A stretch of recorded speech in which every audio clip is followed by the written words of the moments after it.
우리 함께 보실 하나님의 말씀은 신약 성경 로마서 5장 1절부터 6절까지의 말씀입니다. 그러므로 우리가 믿음으로 의롭다 하심을 받았으니 우리 주 예수 그리스도로 말미암아 하나님과 화평을 누리자. 또한 그로 말미암아 우리가 믿음으로 서 있는 이 은혜에 들어감을 얻었으며 하나님의 영광을 바라고 즐거워하느니라. 다만 이뿐 아니라 우리가 환난 중에도 즐거워하나니 이는 환난은 인내를, 함께 읽습니다. 인내는 연단을, 연단은 소망을 이루는 줄 알미로다. 소망이 우리를 부끄럽게 하지 아니함은 우리에게 주신 성령으로 말미암아 하나님의 사랑이 우리 마음에 부은 바 됨이니 우리가 아직 연약할 때 기약대로 그리스도께서 경건하지 않은 자를 위하여 죽으셨도다. 아멘. 우리는 바로 앞주일에 이 오늘 읽은 본문의 그 앞부분을 살펴봤지요. 1절과 2절에서 바울 사도는 우리 구원받은 신자들이 누리는 세 가지 특권에 대해서 말해 주었는데 그 중에 세 번째 특권은 무엇이었습니까? 여러분이 2절 맨 뒤에 보시게 되면 소망 가운데 즐거워할 수 있는 특권을 우리한테 말하고 있죠. 그리고 나서 3절에서는 환난이라는 단어가 등장합니다. 3절에 보시게 되면 다만 이뿐 아니라 우리가 환난 중에도 즐거워하나니. 그럼 환난은 무슨 뜻이라고 그랬죠? 좁은 의미에서 말하면 기독교 신앙에 대한 핍박 때문에 신자들이 겪게 되는 고난을 말한다고 말씀드렸죠. 그럼 넓은 의미라는 것은 또 뭐냐? 넓은 의미의 환난은 뭐냐? 이 좁은 의미를 포함해서 우리 신자들이 살아가면서 겪게 되는 모든 종류의 역경과 시련들을 또한 가리키는 단어라고 말씀을 드렸습니다. 그러면 사도 바울은 소망을 얘기하다가 왜 갑자기 3절에서 환난이라는 주제를 가지고 오느냐? 제가 볼 때는 두 가지 정도가 추정이 돼요. 첫 번째는 뭐냐면은 이것은 이 환난이라는 것은 그 당시에 사도가 이 편지를 쓰고 있었을 때 신자들이 당면한 현실이었기 때문입니다. 이것은 그들에게 지금 그들이 부딪히고 있는 현실이었어요. 이것이 첫 번째 이유. 사도는 이 환난이라는 단어를 가져오는 것이고, 두 번째는 아마 이거는 우리한테도 해당이 될 것입니다. 신자의 삶에서 환난, 고난이란 것이 없이는 진정한 소망의 열매가 맺히기 어렵기 때문에 이 부분은 앞으로 점점 더 선명해질 것입니다만은, 그래서 사도는 여기서 소망과 환난을 연결시키고 있지 않은가 하는 생각을 해보게 됩니다. 그리고 나서 사도는 네 단어를 논리적으로 연결시키고 있었습니다. 네 단어 다시 상기해 볼까요? 환난, 인내, 연단, 소망, 이렇게 네 단어를 논리적으로 연결시키고 있었어요. 먼저 환난은 인내를 이룬다. 그 다음에 인내는 또 무엇을 이루게 된다? 연단을 이루게 된다. 그래서 우리는 지난번에 이 인내가 어떻게 연단이라는 귀한 열매를 만들어내는가, 그것을 생각해 보았었죠. 자, 이제 오늘은 그 다음입니다. 이제 4절에 보시게 되면 인내는 연단은 소망을 이루는 줄 알미로다. 이룬다는 이 단어는 무슨 뜻이라고 그랬죠? 일에서 만들어낸다는 것입니다. 일에서 만들어낸다. 그러니까 우리 안에서 연단이 자꾸 일을 해서 결국 참된 소망을 만들어낸다는 뜻입니다. 그럼 연단이라는 것은 무엇이었습니까, 여러분? 이 단어의 원래 뜻은 증명된 입증된 어떤 성품을 가리킨다고 말씀을 드렸어요. 그러니까 어떤 테스트를 통과해서 입증이 된, 확인이 된 어떤 영적인 성품을 가리키는 단어예요. 그러니까 이런 말이죠. 환난 속에서 우리가 인내를 온전히 이루면, 어떤 사람이 환난 속에서 인내를 온전히 이루어 가지고 연단에 이른 사람은 이제 어디까지 나아갈 수 있느냐? 소망에까지 나아갈 수 있다는 것입니다.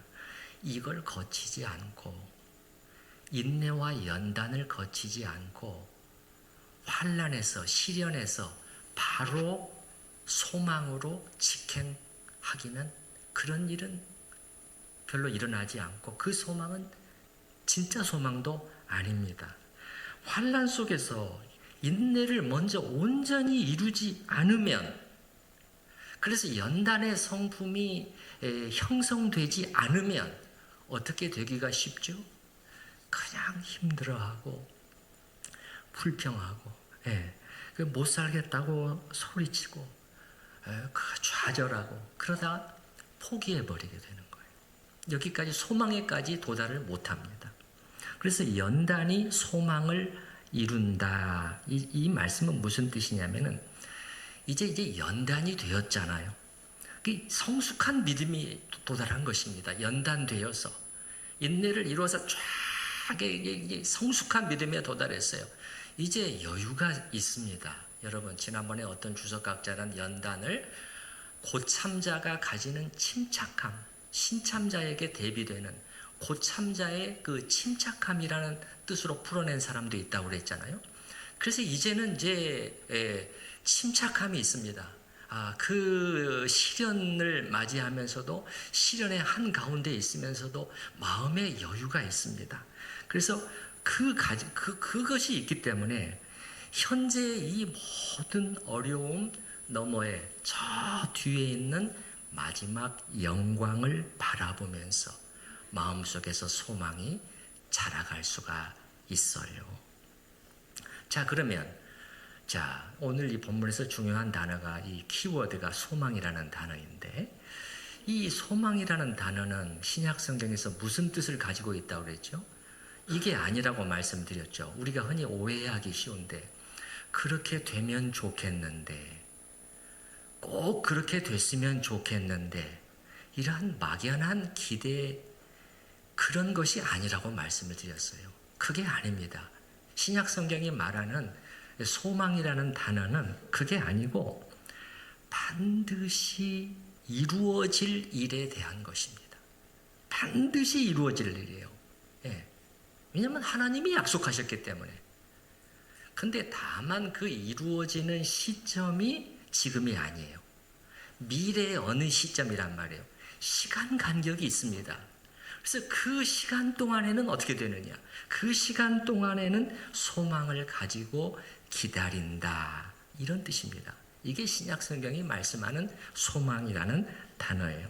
그래서 여기서 4절에 연단은 소망을 이룬다 했을 때, 이 소망도 반드시 일어나고야 말 그 일에 대한 소망을 특별히 가리키고 있는 것이에요.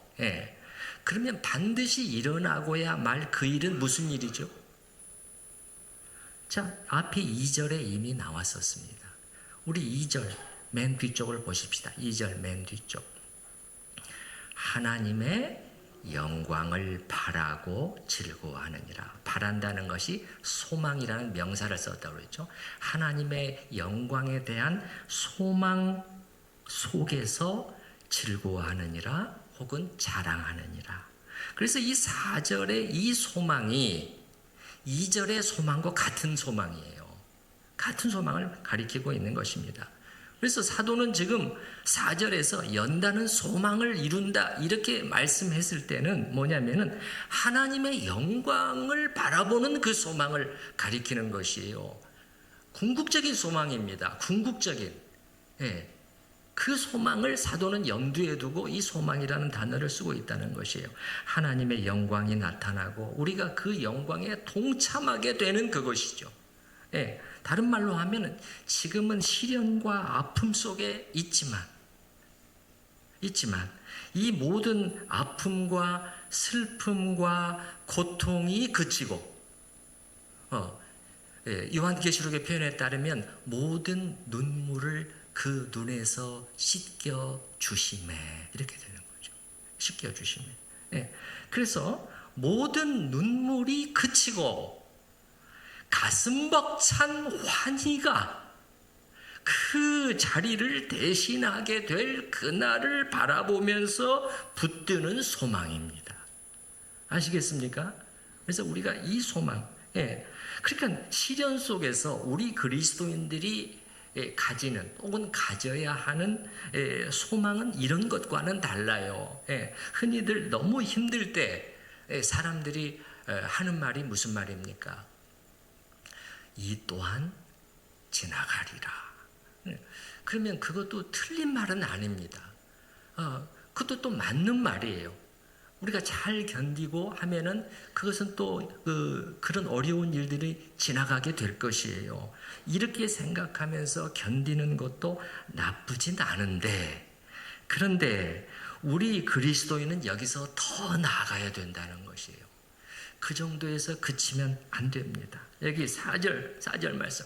환난 속에서 우리가 붙들어야 할 소망은 무슨 소망이냐? 미래에 우리의 것이 되고야 말 그 궁극적인 영광을 바라보면서 그것을 매 순간 주일만 잠시가 아닙니다.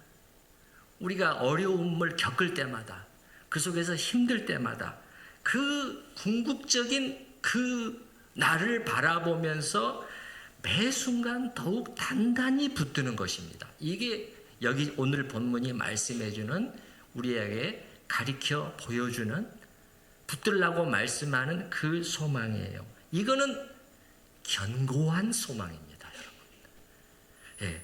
꺾이지 않는 소망이에요. 누가 이런 사람이 가지고 있는 이 소망을 꺾을 수가 있겠습니까? 그래서 성경에서 뭐 환난이나 뭐도 이런 것들이 나오지 않습니까? 어떤 상황도 이 소망을 막을 수가 없습니다. 이 소망을 가지는 것은. 그래서 신자들이 환난 중에도 즐거워하는 한 가지 이유는 뭐냐면은 여기 나오잖아요. 2절 맨 뒤에. 그러면서 3절이죠. 3절. 다만이뿐 아니라 우리가 환난 중에도 즐거워하나니. 왜 신자들이 환난 중에도 즐거워하느냐, 할 수가 있느냐? 그 한 가지 이유는 뭐냐면 이렇게 겪어보면서 이 환난들이 더 큰 소망을 산출해내는 것을 깨닫게 되기 때문이에요. 자, 자기들이 놓쳐서는 안 될, 그러나 자꾸 놓친단 말이에요. 그 진짜 소망, 하늘의 소망, 영원한 소망이 이 환난 속에서 더욱 단단해지는 것을 본다는 거예요. 그걸 경험해 나가면서 이 과정을 거치면서 그러는 거예요. 환난, 인내, 연단 이걸 거치면서 하나님이 이렇게 일하시는구나.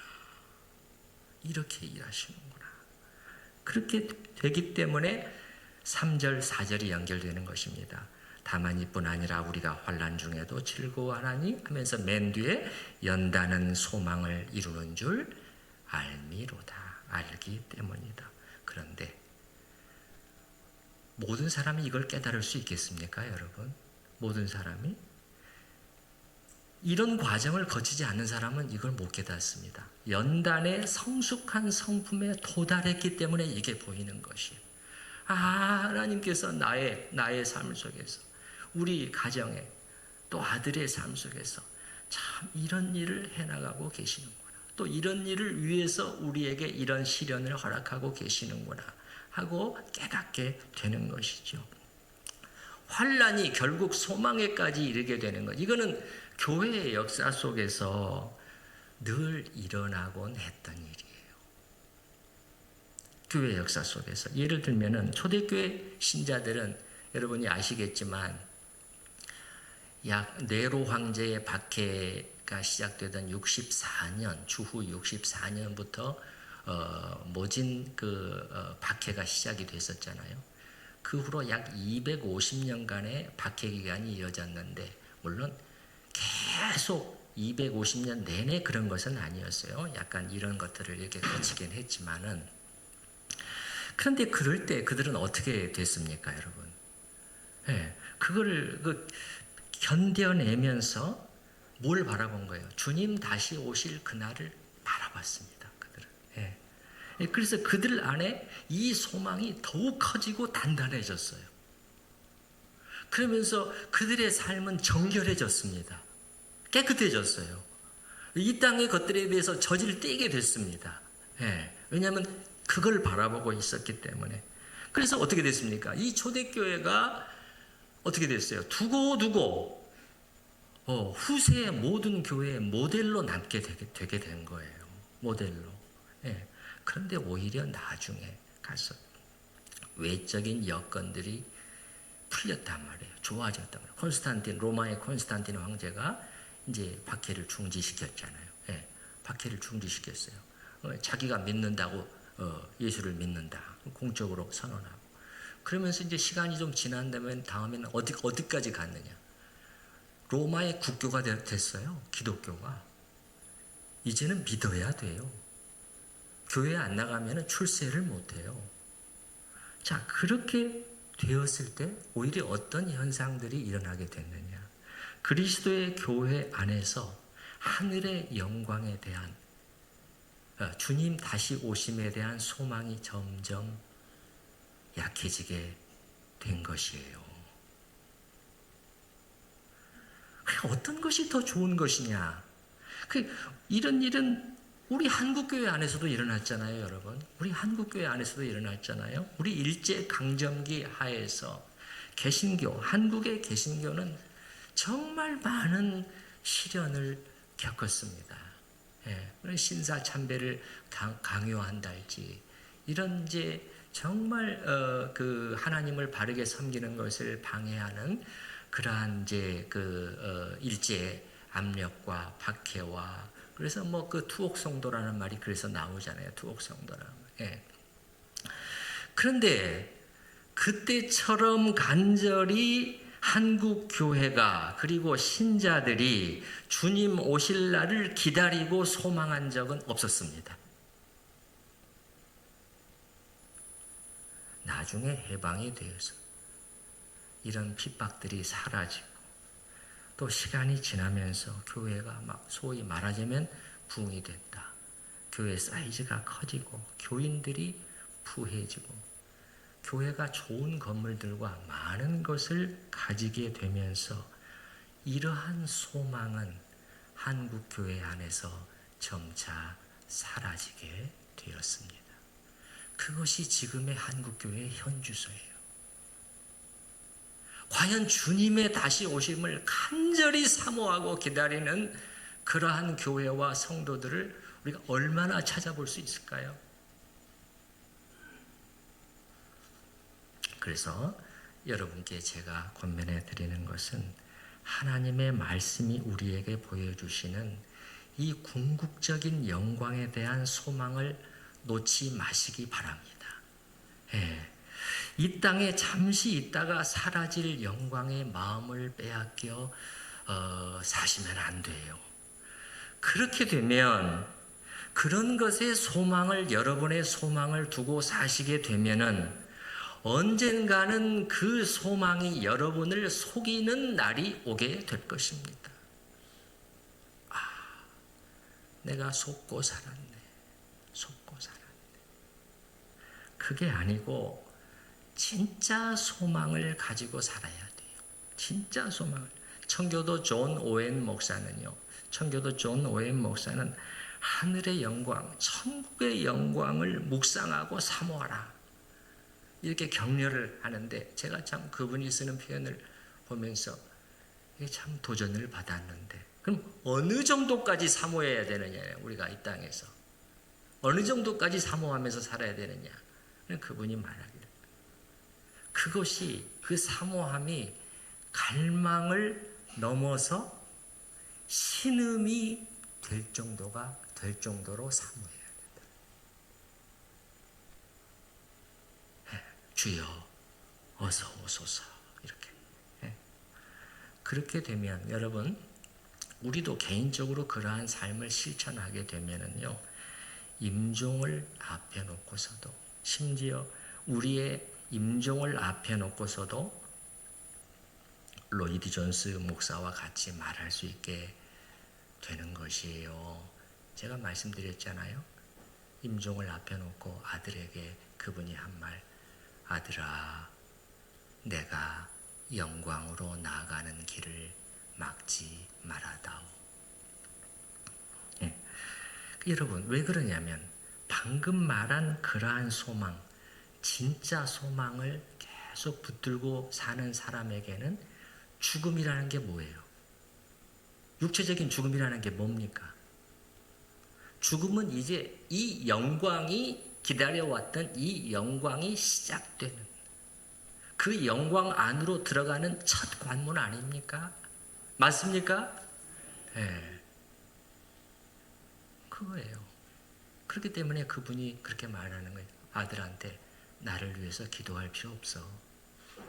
내가 다시 회복이 되어서, 건강이 회복이 되어서 살아나도록 기도하지 마. 내가 영광으로 들어가는 것을 막지 말아줘. 그 안에서 계속 그 소망을 붙들고 살아왔기 때문에 그것은 분명히 실제가 된 거예요. 리얼리티가 된 것이에요. 그래서 마지막 죽음을 앞에 놓고서도 이런 담대한 말이 나올 수 있게 되는 것입니다. 이제 사도는 그 다음에 5절에 보시게 되면 5절에 소망이 우리를 부끄럽게 하지 아니하며, 또 소망이 나오잖아요. 오늘 본문의 키워드라니까요. 예. 그래서 이게 무슨 뜻이냐? 우리가 가지고 있는 이 소망은 우리를 부끄럽게 하지 않는다라고 말씀하고 있어요. 왜 그렇죠? 하나님은 결코 우리를 실망시키는 분이 아니시기 때문에 그래요. 왜냐면 그날이 왔을 때, 그날 예수님이 오시고 모든 사람을 심판하시는 그 날이 왔을 때, 사람들이 우리 그리스도인들을 보면서 아이고, 저 사람들 말씀대로 저 사람들 말대로 안 됐네. 만약에 그런 일이 생기면은 부끄러운 거잖아요. 얼마나 부끄러워요. 왜냐하면 여기다 우리가 모든 것을 걸고 살아왔잖아요. 예. 부끄러운 것이죠. 여기서 말씀하는 것은 무슨 말이냐면 절대 그렇게 안 된다는 거예요. 절대 그렇게 안 된다. 우리가 가진 소망은 결코 부끄러운 소망이 아니다. 그런 말씀이에요. 그리고 또 하나님께서는 더 나아가서 우리를 위해서 또 어떤 일을 해주시는가 하면은 시련과 역경 속에서도 우리가 견뎌낼 수 있도록 하나님께서 여전히 나를 사랑하고 계신다는 사실을 성령을 통해서 알게 해주셔요. 이게 5절 그 다음 문장의 뜻이에요. 5절 그 다음 문장을 보셔요. 우리에게 있죠. 우리에게 그 부분만 한번 같이 읽어보겠습니다. 우리에게 주신 성령으로 말미암아 하나님의 사랑이 우리 마음에 부은 바 됨이니. 자, 하나님의 사랑이 우리 마음에 부은 바 되었다. 이 성경 말씀에 대해서 혼동하시는 경우들이 많아요.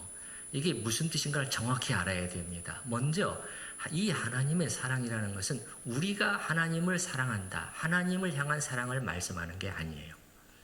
하나님이 우리를 사랑하시는 그 사랑을 가리키는 단어입니다. 예. 그래서 이걸 좀 풀어서 보면은 이런 뜻이에요.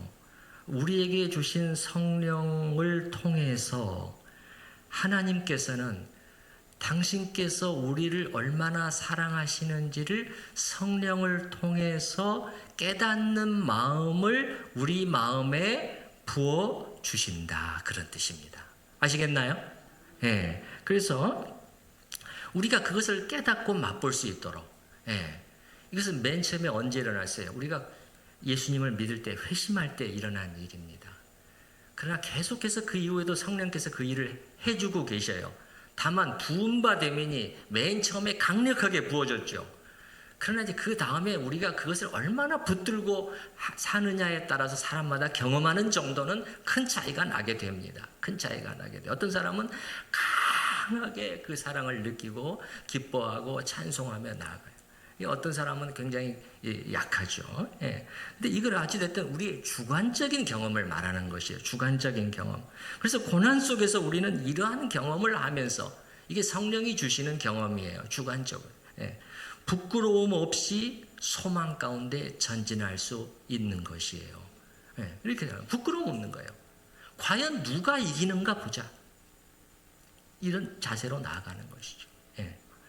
그리고 이게 하나님의 사랑에 대한 주관적인 경험이거든요. 이것과 함께 사도는 이어서 하나님의 사랑에 대한 객관적인 증거도 함께 말씀해 주고 있어요. 그게 6절입니다, 여러분. 6절. 우리가 아직 연약할 때 기약대로 그리스도께서 경건하지 않은 자를 위하여 죽으셨도다. 여러분, 이것보다도 우리를 향한 하나님의 사랑을 더 분명하게 확인해 주는 증거가 어디 있겠습니까? 맨 끝에 죽으셨도다 이렇게 했다는 것은 자신을 내어주셨다는 뜻이에요. 여러분, 사랑의 한 가지 특성은 주는 것입니다. 참 병약하고 마른 엄마가 말이죠, 자기 품속에 안긴 아기를 보면서 한없이 주고 싶어하는, 자기는 죽어가는데도 아기를 위해서 자기의 전체를 내어주고 싶어하는, 그게 뭡니까? 사랑입니다. 사랑의 한 가지 특성은 주는 것입니다. 예수님도 우리를 위해서 자신의 전부를 내어주셨다고 사도는 우리한테 말씀해 주고 있어요. 그리고 더군다나 우리가 어느 가운데 있었을 때 잘 보시기 바라요. 더군다나 애기와 틀려요. 우리는 하나님을 향한 반역자였다는 거예요. 여기 보시게 되면 6절에 다시 앞쪽에 보시게 되면 우리가 아직 연약할 때입니다. 연약할 때. 이건 무슨 뜻이냐? 자기 힘으로 무언가를 할 수 없을 때요. 우리의 죄로 인해서, 죄와 불순종으로 인해서 우리가 무능력하게 됐고 우리의 구원을 위해서 아무것도 할 수 없을 때 하나님께서 일을 해주셨다. 그리고 6절 중간 정도 보시기 바랍니다. 경건하지 않은 자를 위하여. 이게 우리인데, 경건하지 않았다는 것은 경건성이 조금 부족하다 그런 뜻이 아닙니다. 경건과는 정반대라는 그런 뜻입니다. 예. 하나님과 원수되었을 때 그런 뜻입니다. 이럴 때 그리스도께서 우리를 위해서 죽어주심으로 하나님께서는 우리에 대한 자기의 사랑을 확증해 주셨습니다. 이게 로마서 5장 8절의 말씀이에요. 객관적인 사실입니다. 그래서 성령께서는 이 그리스도의 사건을 통해서 나타난 그 하나님의 사랑을, 이 객관적인 사실을 우리가 주관적으로 경험할 수 있도록 역사해 주고 계신다는 것이에요. 이게 우리가 무엇이기 때문에 이렇게까지 해주시는지 모르겠습니다. 예, 그래서 그것이 5절 뒷부분에 우리에게 주신 성령으로 말미암아 하나님의 사랑이 우리 마음에 부은 바 되미니, 사랑을 깨닫는 마음을 우리 마음에 주고 계신다는 거예요. 여러분, 그래서 우리를 향한 하나님의 그 헤아릴 수 없는 사랑을 우리로 하여금 맛보게 하시고 점점 더 알아가게 하십니다. 그래서 우리가 시련 가운데 무너지지 않게 하시는 것이에요. 그래서 존 스토트 박사는 이렇게 말을 했어요. 우리 신자가 당하는 고난은 어떻게 보면 우리를 향한 하나님의 사랑을 확신하게 되는 가장 좋은 상황이다. 또 로이드 존스 목사는 이렇게 말했어요. 우리가 겪는 모든 시련이야말로 하나님이 얼마나 나를 사랑하시는지, 나에게 얼마나 큰 관심을 갖고 계시는지, 나를 얼마나 내가 완전해지기를 바라시는지를 말해주는 한 가지 증거다. 이 사랑에 대한 확신이 고난 속에서도 우리를 견디게 해줍니다. 예. 우리 그 욥기, 구약성경 욥기, 우리 그 부목사 두 분이 수요일 날 지금 그 욥기를 같이 우리 성도들과 같이 공부해 나가고 있는데요. 이 욥은요, 이 점에서 어려움을 겪었어요. 그가 당한 시련이 너무도 크고 엄청났기 때문이었습니다. 그래서 우리 충분히 이해할 수 있습니다, 여러분. 우리는 절대 욥을 판단해서는 안 됩니다. 절대 욥을 판단해서는 안 돼요. 왜 그러냐면 두 가지 점에서 비교가 안 돼요. 첫 번째는 뭐냐면 그의 삶의 의로움에서 욥은 우리랑 비교가 안 됩니다. 예. 두 번째는 겪은 고난의 정도에서 비교가 안 됩니다. 그렇기 때문에 우리는 욥을 절대 함부로 판단해서는 안 돼요. 그런데 욥은 그가 당한 시련이 너무도 크고 엄청났기 때문에 하나님께서 자신을 향한 사랑을 완전히 거두어 버리신 것이 아닌가? 나를 지금 적대적으로 대하고 계시는 것이 아닌가? 그렇게 느껴지면서 괴로워했어요. 욥에게는 어떻게 보면 고난 자체보다도 이게 더 큰 괴로움이었던 것 같아요. 우리도 고난이 격심할 때는 어떻습니까? 하나님께서 얼굴을 가려버리신 것 같은 그런 느낌을 받곤 하지 않습니까? 그렇지만 여러분, 우리는 알고 있지 않아요? 알고 있잖아요. 그 순간 하나님은 욥을 버리셨던 것인가요? 버리고 계셨나요? 아니었죠. 오히려 그 정반대였잖아요. 그의 곁에 가장 가까이 계시면서 얼마나 그를 응원하고 계셨냐 말이에요. 여러분, 그 어떤 일을 겪는다 해도 여러분을 향한 하나님의 사랑을 의심하지 마시기 바랍니다. 2026년 병원년인가요? 시작되는 이 아침에 오늘 성경 본문이 말씀해주는 견고한 소망 가운데 새해를 맞으실 수 있기를 바랍니다. 기도하겠습니다.